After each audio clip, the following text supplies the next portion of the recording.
So it's been a while since the last game dev update. I've been experimenting with a ton of things, so we'll just jump right in. I'm personally like cover shooters along with stealth mechanics, so that's what I've been working on. We have our temporary character, not Sam Fisher, to showcase this stuff.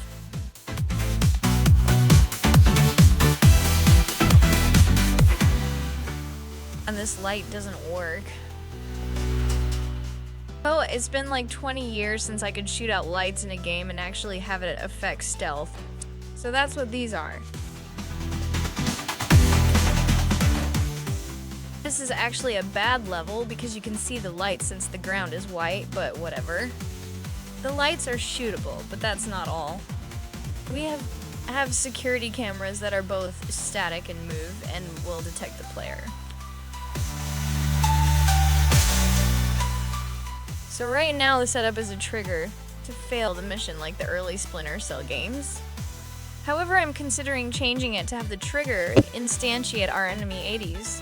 So when you get spotted by the camera, a bunch of soldiers or whatever will run to that area. As this game is turning into a typical third-person shooter with light stealth mechanics and conventional platforming.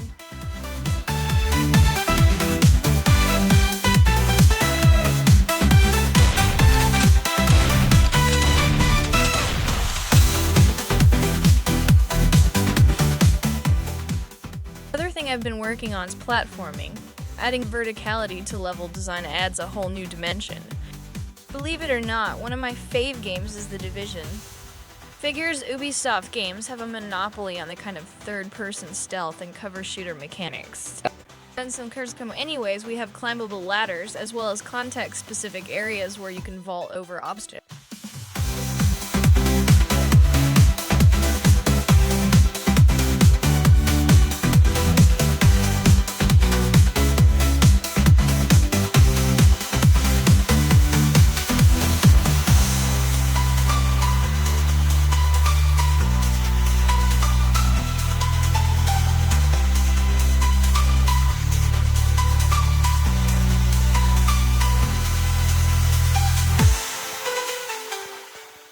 If we get a running start here, we have a slide as well. And the rest of the level was kind of inspired off of Blade Runner. I did all of this in a separate project as I didn't want to risk corrupting the original, which did happen several times. However, now that I have these systems working together, I can start importing our old enemies and levels from the original version. Right now, after specifically testing a lot of these mechanics, comes the work of level design, which just takes a while. I'm still not 100% sure on the setting design. So far, I have futuristic style, enemies that are all types of robots mixed with a little Dark Souls style combat and cover shooter abilities. One thing I didn't get to was motion detectable turrets, which are coming along with mounted turrets on enemies. One enemy design I had in mind was the Boston Dynamics dog with a turret on its back, which actually exists, by the way. So the last thing is the world design.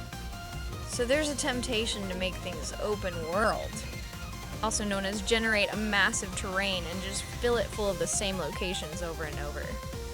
I'm leaning more toward a so-called open world of like the original Dark Souls, where the levels were large areas, but they were all crafted and essentially the world was steady level progression and not truly open in the way that Elden Ring is. Needless to say, it takes a lot of thought to lay out specifically crafted areas that lead to the next. I haven't even looked at game progression yet, but I think you get the idea. Anyways, thanks for watching and I'll see you in the next vid.